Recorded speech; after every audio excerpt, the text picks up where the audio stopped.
Hello and welcome back to the channel once again. My name is Andy and today I'm back with the 20th instalment, round 20 of the F1 race reviews, the Brazilian Grand Prix, and we've got quite a bit to talk about from this race and from the weekend, so we're going to get straight into it.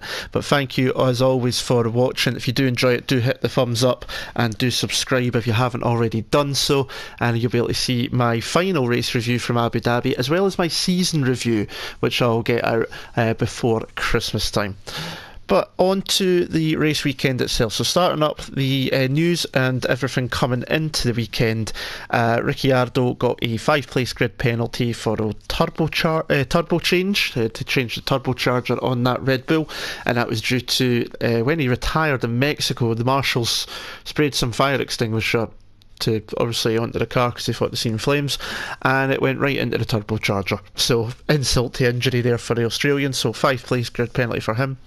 Alonso finally announced partly what he's doing next season. He's not doing IndyCar full time as we know, but he is going back to take part in the 2019 Indianapolis 500, which I believe will be the 104th running of the event, as he tries to go for the Triple Crown. He only needs the 500 now to complete the set and be the second driver after Graham Hill to do so.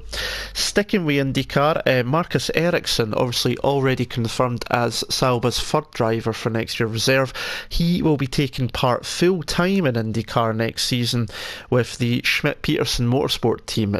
He's taken over the car that is vacated by Robert Wickens, and obviously if you're a motorsport fan, you'll know that Wickens had a hugely horrible accident at Pocono earlier this season, which has seen him basically have major injuries, and he's still on the road to recovery, and we wish him well, of course.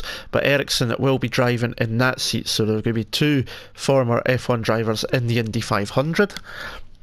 We also had the announcement of Hanoi, the Vietnam Grand Prix from 2020 was announced as well, along with a circuit layout which has been getting a bit of a pandering on online. People really having a go at it, but I think we need to wait to see how the race goes first before we do that.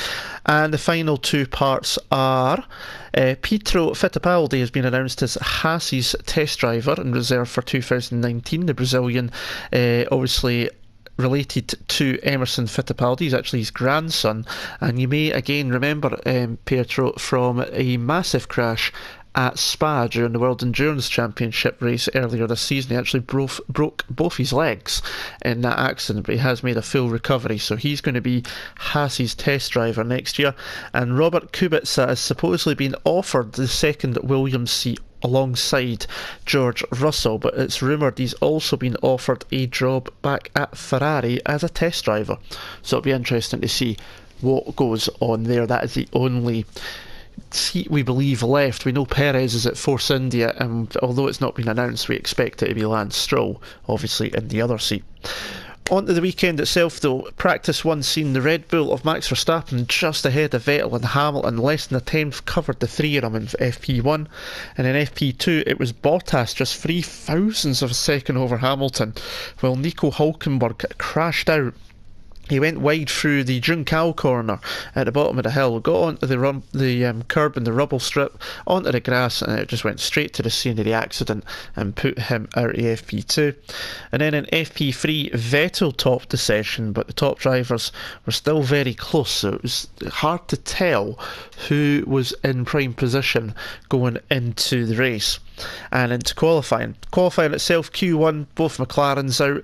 Lance Stroll went out along with Hartley, and Carlos Sainz once again out in Q1. Not good for the Spaniard, and if that McLaren doesn't improve, he might be there a lot more next season than he wants to. Q2 seen a close call between Hamilton and Sirotkin. The Russian had got through to Q2. Hamilton on his outlap, Sirotkin on his outlap as well, but with Sirotkin coming down towards Juncal a lot more pace and a lot more speed, Hamilton moved to the inside line to give him the racing line, but Sirotkin had already made the move to go there, and it nearly caused a massive accident. Hamilton thought it was, bit outspoken at first. He apologised on Sunday morning to Sirotkin for it, and it was all cleared up, no action happened. And then a really strange incident with Sebastian Vettel. So during qualifying and during practice sessions, the FIA can call any car in at random to be weighed to make sure it's meeting the minimum weight requirements. And the Ferraris had gone out to super softs for the start of Q2. There was a threat of rain possibly for the end of that session. And then they changed their mind and wanted to put them onto the soft tyres. So they called both of them back in. But Vettel got called into the weighbridge, and he was really in a rush because of the possibility of the rain. Now, when you go to the weighbridge, you've got to turn your engine off, because obviously the vibration of the engine might not give a good reading. And he refused to do so at first, and eventually he did. They got him onto the scale, took the reading, but then instead of the FIA pushing him off the weighbridge, Vettel started the car back up, which is possible under just battery power, so he wasn't able to start the full engine, just the battery power, and drove off the weighbridge, and he actually broke it. Which is just something crazy. He was in a rush. He didn't get any penalties in terms of on the grid, but he was fined $25,000 for it. But yeah, it was a very interesting session and a very interesting penalty for it. Q2 seen Sir Ocon go out with Hulkenberg, both Force Indias, and Kevin Magnussen just outside in the top 10 place, and he was pipped at the end by a fantastic lap by Charles Leclerc. Spitting with rain, and the team were like, just bring it in, it's fine. Charles was like, no, I'm going to give it a try anyway, and he put it P8 in the session on the super softs while it was spitting with rain. So that dropped Magnussen out, and it was a brilliant lap from the Monaco driver. And we found out during the qualifying session, Ocon got a 5-place grid penalty as well for a gearbox change also that I hadn't picked up during the practice sessions. Into Q3 itself though, and it was Hamilton who took his 82nd pole position, less than a 10th clear of Vettel in second. The two Finns, Bottas and Raikkonen, took row 2. Verstappen was next in P5. Ricciardo was P6 but drops down to P11 due to his 5-place grid penalty. Ericsson qualified ahead of Leclerc, with Grosjean and Gasly rounding out the top 10 in Q3. So Hamilton in prime position once more as Mercedes chased their 5th consecutive Constructors' Championship by having enough points here this weekend. That's what they were looking to do after Hamilton took his 5th drivers the week previous, or 2 weeks previous, in Mexico. Now onto the race itself. Now at the start, the Mercedes were on the red super softs while Ferrari were on the yellow soft tyres. They're the only ones to do so, despite Vettel's weighbridge issues. He did manage to get out in set a time. And at the start, Bottas managed to jump Vettel into turn 1. Ericsson lost a number of places. I'll go on to that in more detail at the end as well. But there was no crashes in lap 1, and we then seen Ricciardo passing Ericsson into turn 1 on lap 2. Sainz and Hulkenberg were side by side through most of the infield section as well, and then Max Verstappen started his fight through the fields from P5, passing Raikkonen into the turn 1 at the start of lap 3, and then made a great move on Vettel as well for P3. Vettel locked up into turn 4, that allowed Raikkonen through as well, and Ricciardo was already up to P6 after passing Leclerc. So it was all going on behind Hamilton, who had disappeared a good couple of seconds up the road by this point. The reason Bottas got the jump was obviously the difference in tyres. The Ferraris couldn't get those soft tyres to switch on for at least 5 or 6 laps into the race, and that is another reason why Vettel locked up and that let Raikkonen through down at turn 4 as well. And then we've seen Verstappen pass Bottas for P2 on lap 10. Good run up the hill, DRS as he stuck up the inside, gave Bottas the decision, and Bottas just left enough room on the inside, and Verstappen went, thank you very much, I will have some of that. But it was clear that Mercedes were not enjoying the temperatures, they were not enjoying the tyres, and they were eating them up. Bottas especially seemed to be struggling. There was a bit of a train behind him with Raikkonen, Vettel and Ricciardo not far off as well. Hamilton was able to keep the gap to Verstappen at about 1.5 seconds roughly, but he had major grain, and that inside shoulder on the left front looked nasty. It did not look good at all. But he was able to keep it, and that's the sign again of a good driver and a great champion, is that you can manage these situations. But lap 19, we seen Bottas pit. He went onto the medium tyres, rejoined down in P9. Hamilton pitted the next lap. Now on the radio, Hamilton wanted to stay out, but the team went, nope, box, in you come, and they put him on the medium tyres. We rejoined in P7, but yeah, that front left was pretty nasty on the Mercedes when he came in. Lap 21, we've seen Ericsson spin at the top of the hill. He then put it into the pits and retired. Now, what had happened is on the way to the grid, part of his diffuser fell off, and great F1 technology, they fixed it with superglue.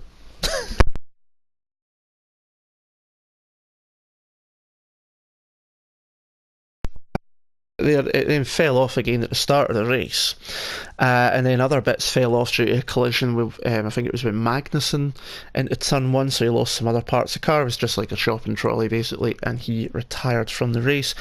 We've seen Hamilton pass Leclerc for what became P5 in lap 24, trying to make his way back up and avoid losing too much time to Verstappen for when the Red Bull pitted.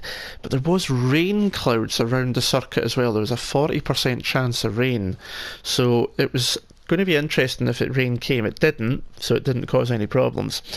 But it was lap 28 before we seen the next pit stop, and surprisingly it was Sebastian Vettel. Soft tyres, went to the mediums, rejoined in P9. Raikkonen pitted in lap 32, he rejoined P7 behind Vettel.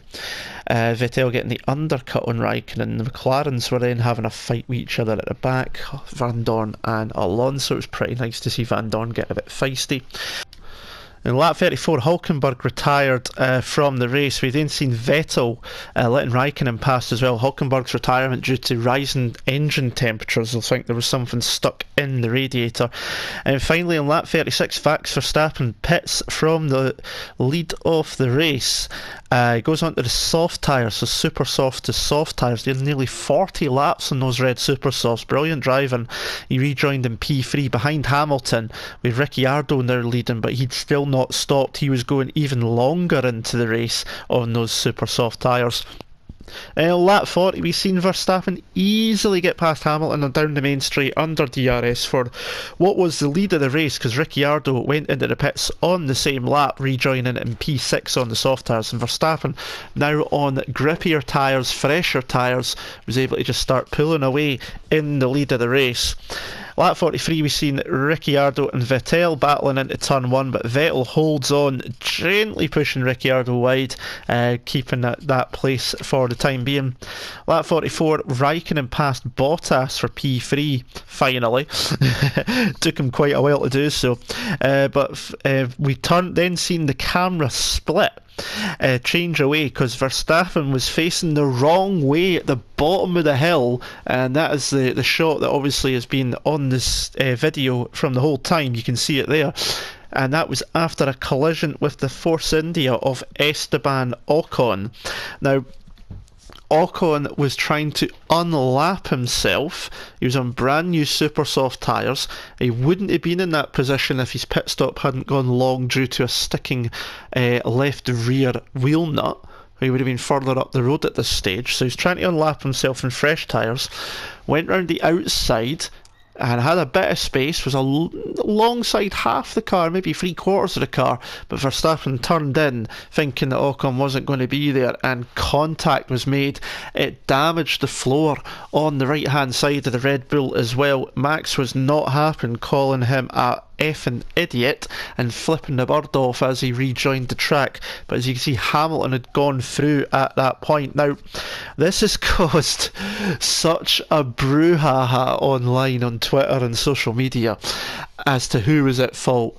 Many of them saying it was Ocon's fault, some are even saying Verstappen's fault, some saying 50-50. For me, it's a tricky one. For me, I think Ocon has got more fault than Max. However, Max should have looked in his mirrors a bit more. He surely would have seen in his mirrors that Ocon was trying round the outside into turn one, because you're obviously making sure the car's behind and seeing what's going on.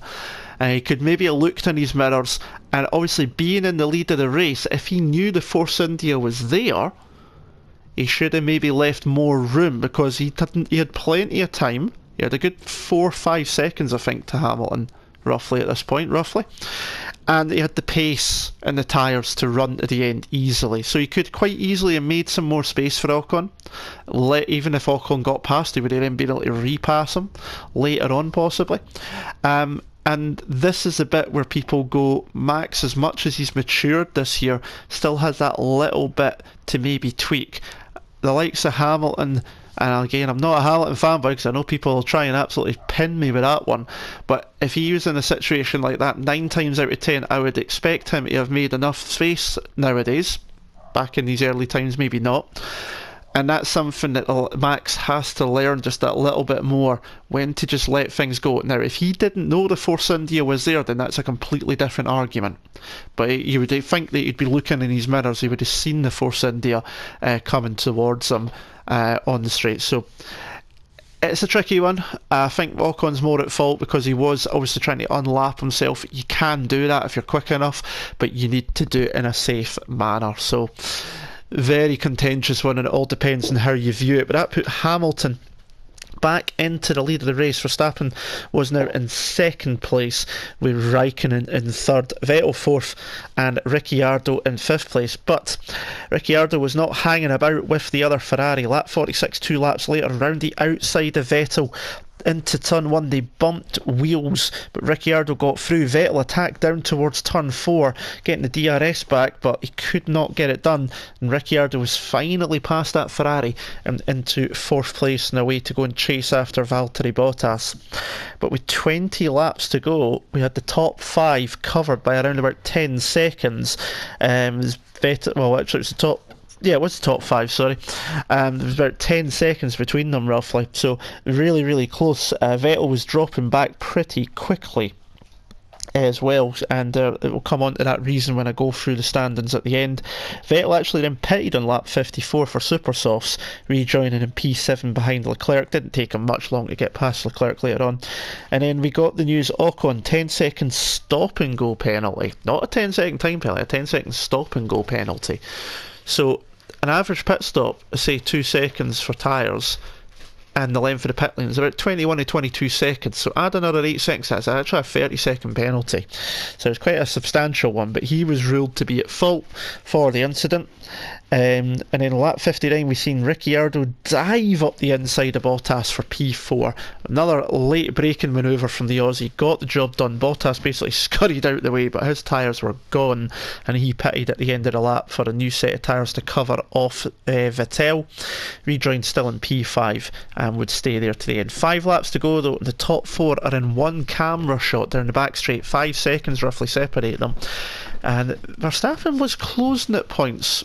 And in that middle sector where the Red Bull was brilliant, he was catching, but Hamilton showing the signs of the champion that he is, able to manage the situation. Yes, he lucked into the lead because of what happened between Verstappen and Ocon, but you've got to be there to win, and when you're there, you've got to do the job in managing it. He could have drove the wheels off that car, and Verstappen had that issue with Ocon, and then at the end of the race, the tyres are completely gone and done.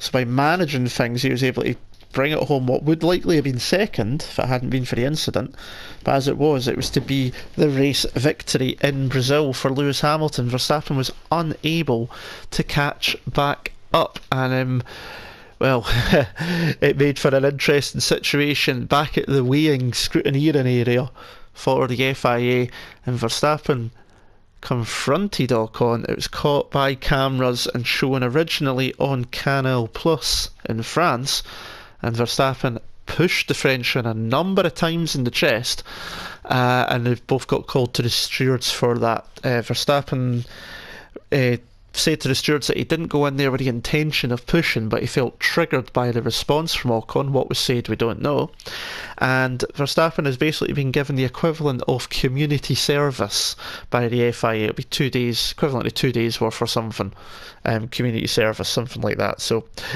but there was a picture at the end where they actually shook hands going through the paddock. So as much as Max was annoyed and called him a pussy, which got Raikkonen laughing as well in the press conference, it would hopefully be under the bridge. And for anyone saying it's a conspiracy that Ocon was doing it to please his Mercedes paymasters, that's bullshit. Right, it's complete bullshit. There's no way that Ocon was thinking like that at the time. He's not going to do that if that's going to ruin his own race, whether he's fighting for points or not. And obviously he wouldn't have been in that position if it hadn't been for the sticking wheel nut. He would have been further up the road ahead of Verstappen at that point, and Verstappen would have been able to pass him the normal way under blue flags rather than Ocon trying to unlap himself at that particular point. So to do that premeditated, he would have had to have that in his mind well before that point. He would never have known he was going to be in that situation until it came about, and I really doubt any driver is going to try and hit another driver off the track purposely to try and please someone else. So anyone that thinks that, in my personal opinion, is absolute crap. End off. That's my opinion anyway. I'm sure someone in the comments below will tell me otherwise. But anyway, it was Lewis Hamilton who took the race win, kept the lead at the start, and no response for Verstappen though when he flew by before the Ocon incident. But for Hamilton, it was all about the tyre management. As I say, those tyres looked really bad, especially the front left inside shoulder and the rear tyres as well, but he managed it. Signs of a champion, and he made it to the end and took advantage of the situation. Verstappen, got to be driver of the race, brilliant passing moves, great pace. Nobody expected the Red Bulls to be that quick, certainly not down the straights either, but it made it really far on the super softs. But again, the Ocon incident and the floor damage would ruin it for him. Second place, so still a good return regardless from fifth. Raikkonen had decent pace, but it was his chance to get any further up than third was ruined by being stuck behind Bottas for a good chunk of the race. Once he was past, he was able to maintain that position quite well. That's his 12th podium of the season. Only Hamilton has more podiums this season, so 39-year-old Raikkonen is still in the great place that he is, and still a brilliant driver. Ricciardo took fourth, made his way up through the field well early doors from P11 after the grid penalty. Good pace, but held up behind Bottas as well in that train. He just missed out on what would have been a well-deserved podium. He's got one more chance to do it before he leaves Red Bull at the end of the year. Bottas struggled. He really struggled. It looked like he was struggling badly with the tyres. We made some good defensive driving to hold on and keep those behind him held up. But finishing P5, he did set the fastest lap after changing the tyres at the end. But yeah, not the greatest race. And he was running an older engine as well, I found out at the end of the race, so that would have hindered him as well. But the tyres did not look good on the Finn's car. And Vettel, now his pace was hindered by a sensor problem on the dummy grid when they went away for the formation lap. Vettel didn't pull away straight away, put it into first gear, and the sensor went haywire, and he had to do it another way, and that affected him at the start, which was part of what cost him places, and it affected him during the entire race as well, so it caused some of his pace problems. Poor weekend obviously with the weighbridge problems and the fine that he received as well. P7 was best of the rest one more time for incoming Vettel teammate Charles Leclerc. Managed his race well, pretty quiet, but done good. About 40 seconds behind at the end of the race in the lead, so that's pretty decent for the Sauber. He was made up for that race by his Q2 lap in the drizzle, so that's what made the difference for him. Grosjean in 8th, Magnussen in 9th. Grosjean held on by about a second from Magnussen at the end. Good points in his first in a number of races, and it made up for Haas's shocking Mexican Grand Prix. Magnussen, same, that was his first points for 3 races, but they two had a relatively quiet race. We did see an overtake or two from Magnussen, but he ran wide the early doors as well. But apart from that, didn't see him too much. And then Sergio Perez took the final point for Force India. Hardly ever seen that Force India during the race, but yeah, came home, took P1, 1 point P10, sorry, for the Mexican. Now, Hartley, P11, decent result for the New Zealander, likely to be on his way out, but a bit of family issues, shall we say, down at Toro Rosso. He was behind Gasly at one point on fresher tyres, and Gasly was on older tyres later in the race, and Hartley went, look, can I be let by? I could maybe have a chance to go and chase down Perez. And the team got on the radio to Gasly, and Gasly went, no, not doing it. So Hartley had to force his way past Gasly. He was not too chuffed at that, but P11 is a decent result, albeit no points, but it was still a good race for him. Sainz split the Toro Rossos, but again, no points for Renault. Not the race he would have hoped for. He overtook Gasly at the end when he was struggling, and again, Gasly not happy with the team and refused the orders. He was on older tyres, and he did have to fuel save a lot as well, which he put down to being the team's fault. So heading to Red Bull next year, possibly not in the greatest of terms with his old team. Sounds like Daniel Kvyat Mark II there. P14 was Stoffel Van Dorn. He had some good battles and some good passes with drivers, including his teammate Alonso. He seems to be enjoying his last few races, but he's obviously on his way to Formula E. P14 for him. Ocon 15th. Obviously got the stop go for the incident with Verstappen. He had a 5-place grid penalty as well. Yes, I've said what I need to say on that point, but obviously if it wasn't for the pit stop issue, he probably wouldn't have been in that position at that time, and it just shows you how things can happen. Sirotkin was in 16th place, only fighting for the McLarens. He'll be hoping to retain his seat, but the news is that Kubica will be signing that deal this week, possibly as well.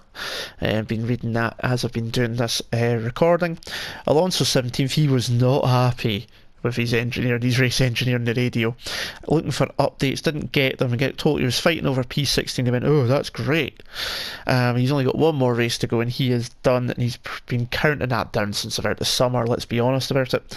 And Stroll was the last runner, P18. There's not much to say, he's just begging for that Force India next season now, because this car's shit. It's as simple as.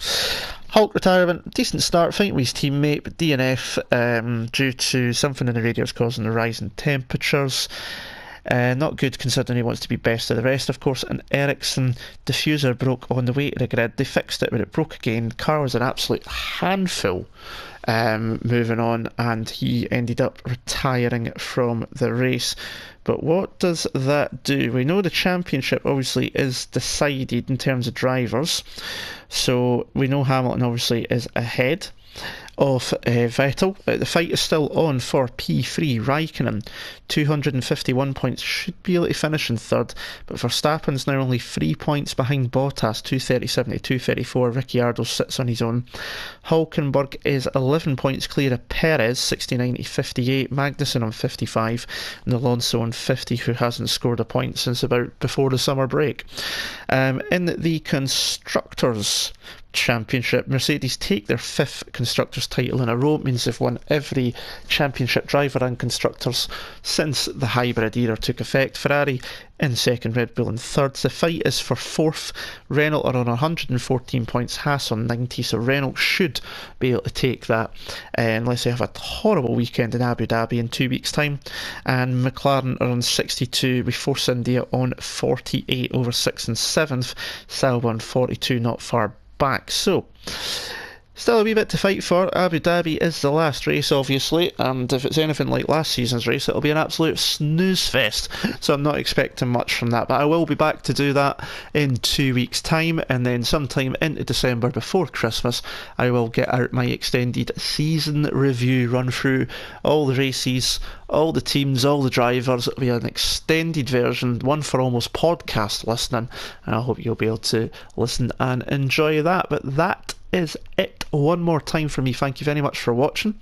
If you did enjoy this race review, do hit the like button and comment below what your thoughts were, especially on that Verstappen and Ocon incident.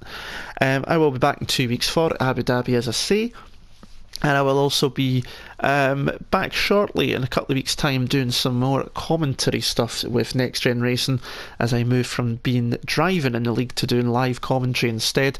But in the meantime, you can catch me on AOR, Apex Online Racing, on Sunday nights at 8 o'clock on their channel, and you can also in the meantime as well catch me doing TTFL racing coverage with Kieran McGinley, who is a AOR F3 commentator as well, and that's on Thursday nights, and I'm going to do the next couple of Tuesdays as well before my Next Gen League starts up, so you can catch me all around the place. Follow me on Twitter at Andy81287 and you'll be able to get updated as I retweet it all out. But that is it, and until the next video, I will see you again soon. Ta-ra.